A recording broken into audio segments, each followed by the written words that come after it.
Hi, I'm Annie of ByAnnie.com and Patterns by Annie. Thank you so much for joining us for week number 8 of Season 2 of Live with Annie. It's always a treat to see our friends from around the world and to greet new viewers too. We know there are lots of things you can do with your time, so we really thank you for making the time to be with us. Last week we started our By Annie bag making series and discussed tools that we consider essential for bag making, from sewing machines to stilettos. If you missed it or want to watch it again, remember that all of the episodes of Live with Annie are available online. You can watch them on our Facebook page, on our YouTube channel, or by going to ByAnnie.com/live. We'll put up all the links to make them easy for you to find. To thank everyone for joining us last week, we had 2 fun giveaways. Each winner received a By Annie stiletto and pressing tool, one of those must-have tools for bag making, and they also received a fun sweet strip set from Shannon Fabrics with enough cuddle fabric to make a small quilt or throw. Lucky winners were Linda Cochran and Terry Dunbar McGuire. Congratulations to Linda and Terry. We can't wait to see what both of you make. As we told you last week, we're going to continue our bag making series for the next several weeks. Today we are going to focus on other helpful tools for bag making. While not essential, I have to say I can't imagine making bags without any of them. We carry some of these tools on our website, but not all, and we'll put up the SKUs for those that we do carry. But as always, we ask you to support your favorite local quilt shop, so please check there first. We're going to start with one of my very favorite tools, Creative Grids circle rulers. Let me dig them out here. So these are sturdy acrylic rulers that are especially helpful for anyone who makes our patterns. They have a non-slip base and they come in 5 sizes.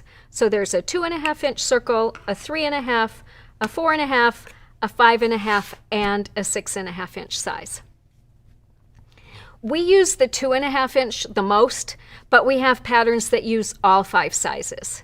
And these are awesome and just really sturdy and easy to use. Since our patterns are written from the perspective of a quilter, most of our pieces for our patterns are cut using a rotary cutter and ruler.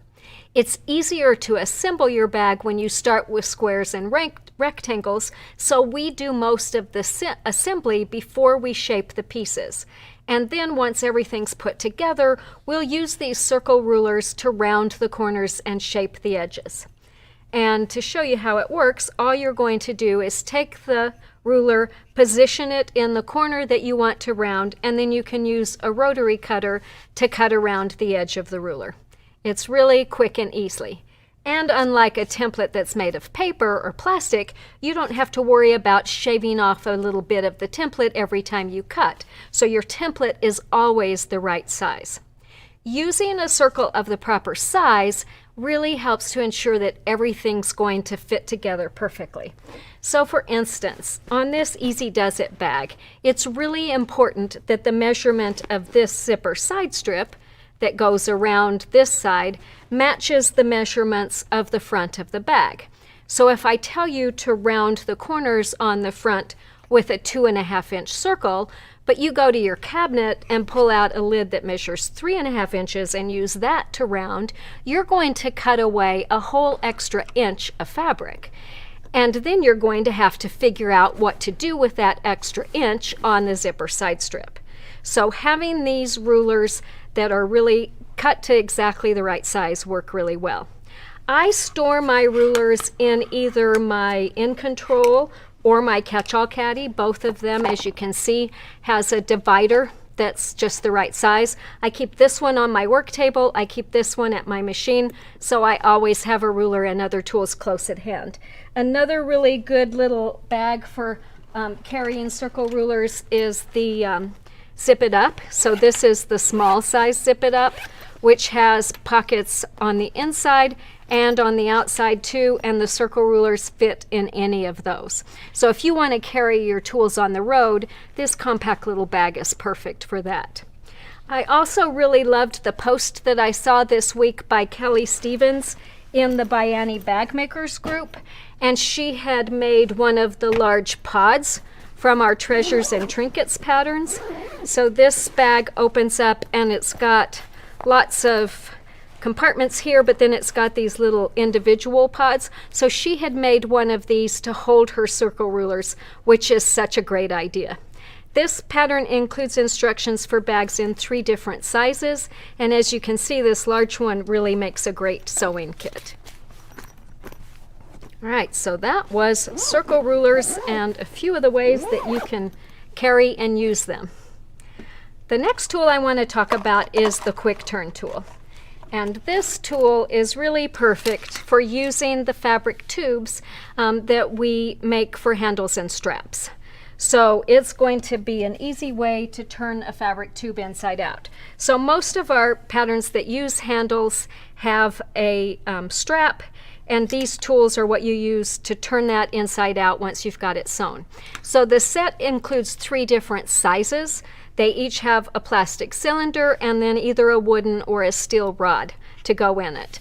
The small one is perfect for tubes as small as 3/8 of an inch to 5/8 of an inch. So if you make garments and want to make some spaghetti straps, or you want to make some bias strips for applique, you'll really love that little one. The medium one is used to turn 3/4 to 1 inch fabric tubes, and the large, which is the one we usually use, is for tubes that are 1 inch larger. So again, each includes a plastic tube and a wooden or metal rod. So to turn a tube, basically you just insert the plastic tube into the fabric tube and then leave enough at the bottom so that when you push the rod through, it stays connected with your fabric. And you're just going to push that in, and as it comes out the end, you've got your fabric tube turned right side out. So as you can see, it is really quick and easy to do. We covered all the steps for using the quick turn tool in week number 18 of last year's Facebook Live when we talked about handles and straps. We also have a really great free pattern and add-on video called Carrying Strap and Pad that also shows how to use the quick turn tool. So you might check out both of those if you need some more information, and we'll be sure to put up links so you can find them. I store my quick turn tools that I use regularly in my catch-all caddy or in my In Control. And then I also keep one of these close to my ironing board so they're really quick and easy to do. We also, when we designed our running with scissors, we put in a vinyl pocket right at the top above that, and that is specifically designed for the quick turn tools. We used vinyl for that pocket so we don't have to worry about any of the rods coming out of the holes in mesh if you had made that pocket with mesh. And don't forget that Take a Stand makes a perfect companion to your running with scissors, as it's a great way to support the open organizer when you're using it. So once you've got your strap turned, you're going to press it, center your seam on the back and press it, and then you're going to pull some strapping into that. And the tool that we recommend for that is our Bodkin, which is right here, and the one that we like the best of all that we've tried is called a Clover Clip and Glide Bodkin. We have tried all kinds of bodkins. This is definitely the best one we found. So to use it, you just open the clamp on the bodkin, you insert your strapping into the little alligator clamps that are there, close that, and then use the bodkin to pull the strapping into the fabric tube. So you'll just, I usually fold my strapping over a little bit so it makes it a little bit smaller. I get it started there, and then I can just use that. There's a little notch on the end that makes it easy to hold on to it. You pull your strapping down, and you just keep going until you've got your strapping pulled all the way in. And then you can release the clip, undo it, and you're ready to go. So super simple and easy. This bodkin also has really good flexibility. So if you're pulling elastic into a casing, it's able to go around curves, and it's really easy to use for that too. If you've never used a quick turn or a bodkin, be sure to check out that week 18 Facebook Live or our carrying strap pattern and its video, because they've got lots of tips for using both of these. And I always keep my bodkin in the left front pocket on my catch-all caddy or my in control, so I know right where to look, but it also fits in my running with scissors. And a large quick zip case is also a perfect place to put your quick turn tools. It's long enough to hold those, as well as your bodkin and all kinds of other things too.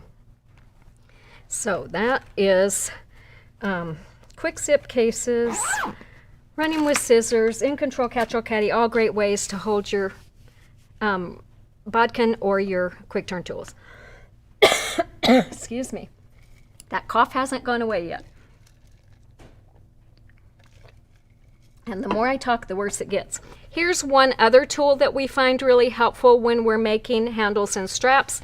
It's called a hemostat. So this little tool has a grippy end and handles that lock once you've connected it onto whatever you're trying to pull. So it's really good for grabbing pieces and pulling them into place. So if I need to adjust the placement of the strap inside the handle, it's really easy to grab it and just pull it and position it where I want it. I also find these really helpful if I've got loose threads, like on the edge of a seam, to pull those out. You can use them for turning pieces right side out. If you're doing paper piecing and you want to remove the papers on the back, they're easy to grab that. And so whenever you need to grab something in a tight spot, this is a really good all-around tool to have. And these come in various sizes. Here's a great big pair that I bought that is really helpful when you're trying to turn, like if you make stuffed toys and you need to turn them apart. So they're really nice for that as well. If you drop something in your car next to your seat, I've used these to grab that and get that out. So hemostats are really helpful. All right, let's talk next about scissors, because though we primarily cut with rotary cutters and don't use scissors very often, there are times when they're essential. So for instance, let's say you've got something that you've got curves that you need to clip, or if you need to trim corners away, scissors are really ideal for that. So I really like scissors that have a micro serrated edge as they draw the fabric into the blades rather than pushing it away. That really gives you an accurate cut. It also helps to reduce fraying. And these scissors, which are made by Kai,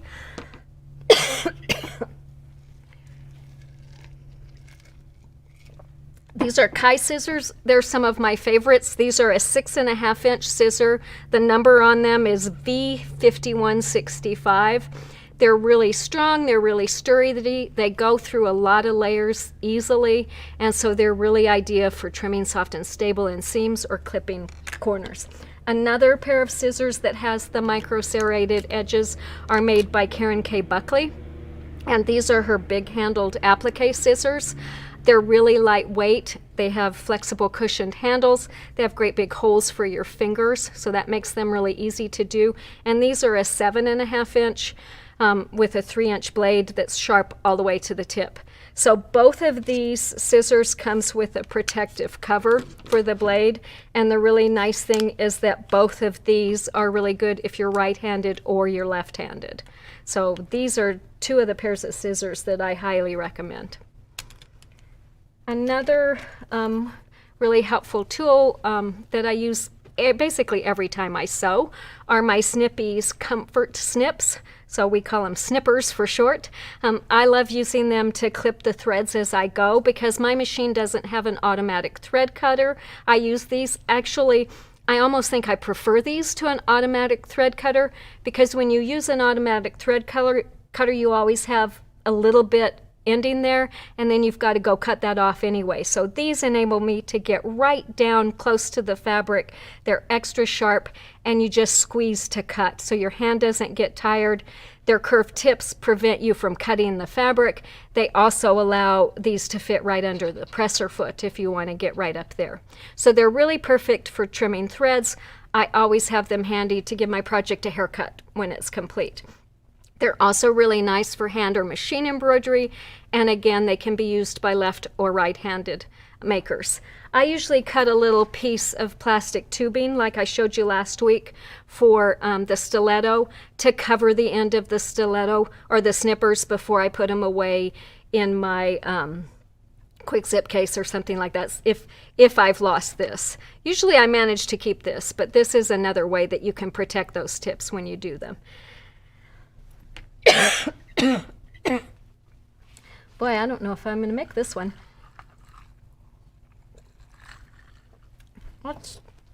Let's talk next about seam rippers. And I've got those stored in 2 different places. So no sewing kit is going to be complete without a good quality seam ripper, because being able to unsew a seam quickly and easily makes sewing so much more fun. My all-time favorite seam ripper is this simple little white seam ripper from Clover. It's extra sharp and it's really easy to use. But I also love this larger one, which is made by Seam Fix. And what I especially love about it is this eraser tip. So if you've, taken all the seam out and you have all those little threads there, you can just run this right along it and it pulls all those threads out. So it makes it really easy to do. And again, I keep one of these in my catch-all caddy, my In Control, my quick zip case, my running with scissors. I've got them everywhere. And the plastic tubing on the end is really helpful for that, because then when you put it in there, you've got a place to go. It usually stays down inside that pocket, so I just can slide this right back in and it goes into that little piece of tubing. All right, the next tool that I want to talk about is, put these away so I don't have a mess, is our bias tape maker. And anyone who's made very many of our patterns is probably going to say, why would you need those? Because you stress the importance of pinning your binding rather than pressing it. But we actually use this for a very different purpose than for making bias binding. So this is the one that we use most often. This is a 1/2 inch or a 12 millimeter bias tape maker, and we use it to make zipper pulls. So we like to attach a fabric pull to our zippers to make them easy to grab. It also gives a decorative element to that bag. And to make them, we cut a 1-inch strip by 10.5 to 12 inches, and then we fold it in fourths so that it's a 1/4 inch by whatever that length is. So as you can imagine, trying to fold and press that narrow of a piece of fabric is really going to be hard on your fingertips, because you really need steam to properly press the creases, and it's going to get hot. So that's where the bias tape maker comes in handy, as you can use this to fold the edges of the fabric quickly and easily. And Jake is going to put up a video that shows that. So basically you just pull the fabric through the tool, press it as it folds the edges to the center to make a 1/2 inch strip. And then once that's done, you'll fold the piece in half again to a 1/4 inch wide, press it, and stitch down the length of the pull. And we do have a great free pattern and video called Zipper Pulls that goes through that whole process. It shows 3 different ways to attach the fabric pulls to a zipper. And to access those, you just add that PDF pattern and the add-on video to your shopping cart, and then check out. You'll pay $0 because those are free, and then you'll find both the pattern and the video series in your digital library. So be sure and check those out. There's some fun ways to attach the zipper pulls. Go ahead, Glo. And I wanted to show you a couple of others that we use the 1-inch pulls on. Can get a hold of them. I'm just going to set these over here. So we use the 1-inch bias tape maker, which is this blue one, to make 1/2 inch straps. So we did that on this little meshing around. We also did it on this It's a Cinch. So with this, it's the very same process. It's just you start with a 2-inch strip of fabric, and once it's all folded down, then it becomes a 1/2 inch strip. So it makes a really quick way if you ever need to make narrow straps for a small bag like this. All right. Another tool that I keep handy when I'm sewing is a washable glue stick. And my favorite is the Elmer's washable school glue stick. They're cheap, they're readily available. I usually look for them when it's back to school time because I know I can get them at a really great price. And there's two different versions. I've used both with equally good results. So there's a blue one that has a white glue, and there's a purple one that has, it goes on purple. Both of them, however, dry clear. So this one's got they both have orange lids, but this one's the blue one and it goes on clear.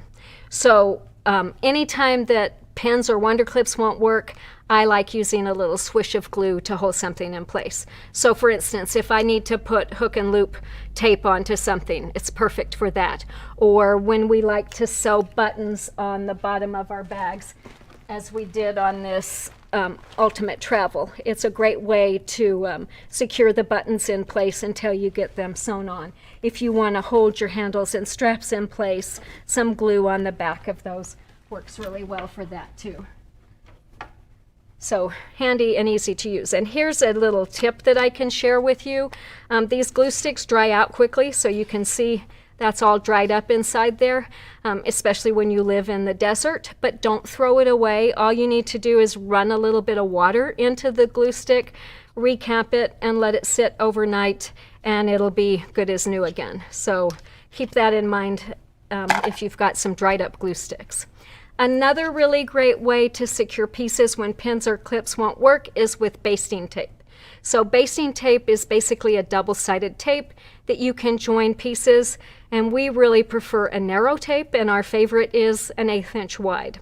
So if you want to do this, and I'm going to show you on this little pocket right here.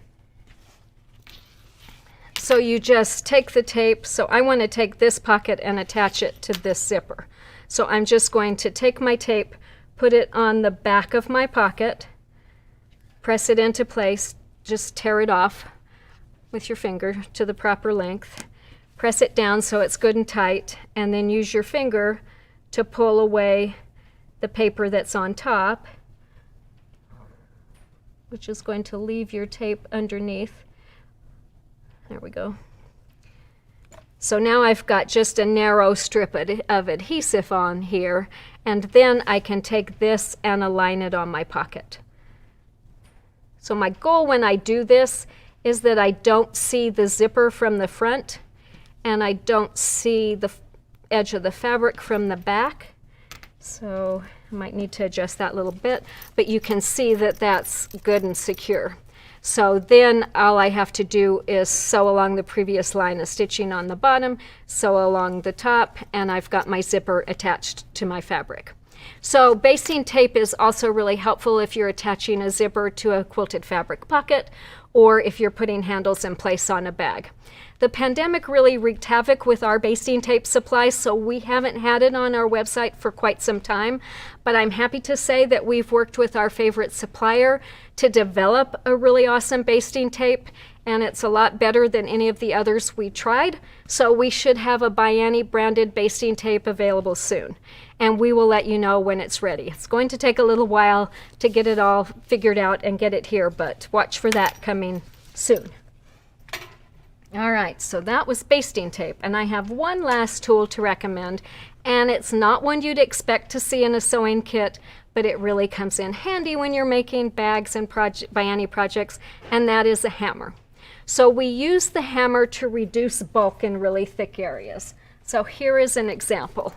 It's especially helpful when you're doing bindings and when you've got lots of layers, like on this undercover, where you've got these two pieces coming together and all the bulk of this. If you can take your hammer and hammer that seam, it's going to really mash it down. So we covered this tip in our beautiful bindings video, and you can find it by going to ByAnnie.com and clicking on the tutorials tab, and then clicking on the bindings video, or you can also find that video in the public videos section of your digital library. So if you want some more information about how to use the hammer, be sure to look there. And the part in the Beautiful Bindings video that deals with the book starts at about 38 minutes and 24 seconds. So there you have it, a bunch of our favorite tools to make sewing by Annie projects easier and more efficient. If you have any questions, be sure to enter them now, and I will do my best to answer them. Also, please be sure to post a comment to tell us about any other tools that you find especially useful when sewing by Annie projects. Remember, too, that we have a list of all the tools we recommend for a basic sewing kit for bag makers on our website. And you can find it by going to our frequently asked questions page and then clicking on the General Sewing button. And we'll also put up the direct link so that you can find it really quickly. All right, it looks like we've got a few questions here. Someone asked, are the Creative Grid circle rulers thick enough for ruler work quilting? I don't think they are. Brooke put a little note here that says ruler work rulers are 1/4 inch thick, so they match the foot. Typical rotary cutting rulers usually aren't thick enough. Yeah, I don't think these are 1/4 inch thick. And I haven't heard of anybody using them for that at all. So I can't tell you for sure. All right, that was looks like the only questions we had. Let's move on now to some announcements and an update on our local quilt shop contest. So as a reminder, our 5th annual local quilt shop contest is coming to an end really soon. Voting closes this Monday, which is February 28th, so you have just a few more days to vote. How's your local quilt shop doing? Even if they're not currently in the top 5, please keep in mind that it's not too late for them to win a prize. We have seen a lot of movement among the top shops recently. So if you haven't already voted, be sure to do that soon. And remember, you can only vote once. But once you've voted, then be sure to remind your family, friends, sewing buddies, and neighbors to vote too. Because during this contest, we encourage you to vote for your favorite shop, share a little bit about what makes them special, and your shop owners are really going to appreciate at the end of the contest getting to read all of your comments. And also, thanks to our amazing sponsors, they're competing for some really awesome prizes. So in addition to ByAnnie, sponsors for this year's contest include the Jaftex Corporation, H&H Americas, HQW Distributors, and Shannon Fabrics. And you can visit our dedicated website, which is lqscontest.com, to get all the details. We have really had a lot of fun watching the votes pour in over the last few weeks and have been really thrilled with the support that's being shown to the local quilt shops already. With just a few days left in the contest, as of 10 a.m. yesterday morning, I haven't had a chance to check yet today, but as of yesterday, we had already received almost 34,000 votes for almost 1,800 stores in 13 countries. So that is really fabulous. And today we thought it would be fun to feature 3 shops who have been in the running every single year since we started this contest 5 years ago. We're going to start on the East Coast in Alexandria, Virginia at Artistic Artifacts. And the owner there is Judy Gula, and she tells me that they carry fabrics and finished items from around the world. So they've created a partnership globally with artisans and makers. They also carry lots of mixed media products, and Judy says if it works on paper, it will work on fabric, and if it works on fabric, it will work on paper. So I highly recommend that you click on their About Us page and watch the tour of the store that Judy presents. They truly have the most unique and amazing selection of products I have ever seen. They have everything from hand-carved wooden printing blocks and batik chops to fabric dyes and amazing threads. I was especially tickled to see a note on the website that they now stock ByAnnie products too. And Judy told me, I am a mixed media fiber artist, so the idea of creating bags is a little intimidating. We chose ByAnnie because of its wonderful educational support. And thank you, Judy, that is really awesome. So Judy, when I asked her whether they're doing classes, she said that for now, all of their events are still online, but they are slowly starting to offer in-house classes again. And during this summer, they are going to hold some surface design classes in their warehouse, including some indigo dye classes. And at the end of May, they're going to have artisans from Indonesia teaching some classes, I assume, on batik dyeing. So those sound like great fun. Artistic Artifacts presents Facebook Lives every Saturday morning at 9:30 a.m. Eastern Time, and then they post those recordings to their YouTube channel. And customers had really wonderful things to say about the store. Suzanne wrote, "Artistic Artifacts combines traditional quilting with contemporary fabrics and throws in a dose of cool fiber art and mixed media trends. You can find anything there that you need. The classes are awesome and the staff wonderful." And Jennifer said they have a great deal of knowledge on techniques, products, and solutions. The shop is so full of possibilities and enticing new projects. It's like a mini vacation, something we all need these days. And Carmen wrote, "Artistic Artifacts is a treasure trove of wonders. Just walking through and looking at everything brings me joy. I've moved from the area but still go online to buy fairly often because they have so many amazing choices I can't find anywhere else. I also recommend the store to everyone I know or even meet in passing. I can't praise Judy and her team enough. It's totally worth a visit if you are in town." And I don't know about you, but I want to make a trip to Virginia just to visit that store. And thank you so much to Judy and her team for providing such an inspiring place and for sharing your knowledge and expertise.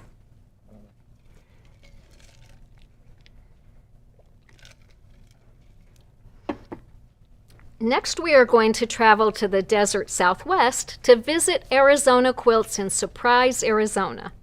Owned by Murray and Debbie Clarkson, Arizona Quilts is a quilt shop dedicated to quilters and creative sewers, occupying a 3,800 square foot store in a neighborhood center located between Sun City and Surprise. They carry quality name brand cottons, books, patterns, notions, and fun ready-to-go kits. They also feature lots of ByAnnie products and classes, and just this week finished a Running with Scissors class. Murray and Debbie said that due to the pandemic, most of the area stores didn't want to host the annual fall shop hop. However, they were excited to host several large groups from the other side of town. The groups skipped chartering buses for 50 ladies and instead carpooled in small groups to Arizona Quilts. I guess you just can't stop quilters from gathering, can you? Murray and Debbie said they're grateful too that many of their Canadian friends were able to return to winter in the desert.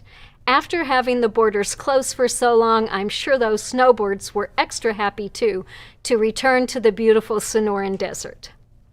Customers raved about the friendly staff, great selection, and the number and variety of classes at Arizona Quilts. Sue shared, "This is a friendly stop with great customer service and a great selection of fabrics. The store is always clean, neat, well-stocked, and has interesting displays. There is a wide range of fabrics to please sewists and quilters of all types. The store also has a good presence on social media and really came through with online ordering during shutdown times. I appreciate this store." And Julianne said, "I love the way the coordinating fabrics are displayed together. I can rarely resist taking some of it home with me. If you need something, it's there." And Nanette said, "I teach lots of classes at this store, and my students love ByAnnie patterns. We always have fun in the classes learning the ByAnnie techniques." Thank you so much, Nanette. I really love hearing that. And lastly, we are going to the West Coast to the Cotton and Chocolate Quilt Company in Thousand Oaks, California. Owners Marilyn and Jerry Peterson enjoy building personal and lasting relationships with their customers and say, "We create a fun atmosphere where quilters can come and enjoy shopping and quilting. And we make sure we have the fabrics and products that reach out and grab our customers. Customers say it's got the best fabric selection, the best classes, the best staff, the best vibe, and chocolate. You'll find chocolate bars at the front register, and on special occasions like Shop Hops, they're utterly decadent chocolate fountains with delicious Belgian chocolate. That sounds delicious. On their shop anniversary, the store even hosted a chocolate dessert contest during which their staff delighted in being official judges. That's the job I want. Kathy wrote, "The owners always work to keep us aware of goings-on in the quilting community. They are community-minded, and their store is full of a surprising amount of beautiful fabrics. They also offer outstanding classes for every skill set." And Lauren added, "The displays of quilts are always changing, so you have different ideas." Doris said, "The owners make this shop stand out. They are funny, lively, full of great ideas, and customer-friendly. Their selection of products is superb. They involve their staff in creating and making innovative quilts and others. And they have customers coming back for more. It truly is a quilting family. It truly is a quilting family that runs this must-go-to shop." So we want to say thank you to Marilyn, Jerry, and your team for all your hard work. You truly are an inspiration. We want to thank these stores and over 400 others who have participated in our LQS contest during all of the past 5 years. We so appreciate all that you do. Each of the 3 stores that we featured this week is going to receive a special mid-contest prize from our sponsor, Shannon Fabrics. Shannon Fabrics' mission is to make the world a softer place, and their awesome cuddle and other plush fabrics do just that. Ellen at Shannon Fabrics is going to hand-pick a Wee Ones kit for each store. So these awesome kits come in a variety of styles and make soft, cozy blankets for little ones. They would be a perfect complement for a little girl's or boy's room. Each kit includes cuddle fabrics for the top, backing, and binding, as well as a free pattern with instructions to make sewing a breeze. These cuddly little blankets measure about 27 inches square, and Wee Ones are sure to love them. So congratulations to Artistic Artifacts, Arizona Quilts, and Cotton and Chocolate Quilt Company. Ellen will be reaching out to you, and we know you will enjoy those cute little projects. I'm going to grab one more drink.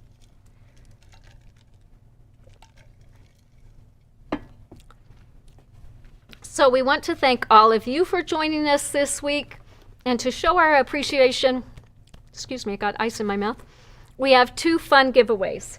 So 2 lucky winners are each going to receive a Running with Scissors pattern, and that includes a coupon to get the add-on video free, as well as a 1-yard package of Soft and Stable. So that's enough Soft and Stable to make this handy tool case, and you're going to have leftovers for another small project. Running with Scissors is really a perfect way to store all the handy tools that we talked about today, and a great way to carry them to class. So here's what you need to do to win. And remember, you need to do this on Facebook because it doesn't work on YouTube. So leave us a comment, and that can be anything. Here's some suggestions of what you could comment about. Were any of the tools we featured today new to you? And if so, which ones do you plan to add to your tool set first? Or are there any other ways you use these tools that we didn't mention, or are there other handy tools that you'd recommend? And of course, we always enjoy learning about your ideas for new patterns or other tips as well. Secondly, we ask you to tag a friend. And we really want to spread the word about our weekly Facebook Lives. And so to do that, you just hit the @ symbol followed by the person's name. Their picture and name will pop up so you can make sure you've got the right person. If you do, click on it, type in your comment, and click submit. We are going to pick winners from comments made by midnight Mountain Time tonight, so you have about 9 more hours to watch and comment. 9.5 more hours almost. So then finally remember to check your Facebook messages. We're going to notify our winner and ask you to email us your shipping address. And the Soft and Stable, don't forget, comes in black or white, so you can let us know then which color of Soft and Stable you prefer. So thank you again to everyone who joined us today. We will be back again next Wednesday at 2 p.m. Mountain Time with another educational episode of Live with Annie. We're going to continue our discussion of ByAnnie bag making basics, and next week we'll talk about the basic supplies that are used in most of our patterns, from soft and stable to strapping. We've got lots of great tips to share, so be sure to join us then. And until then, happy stitching!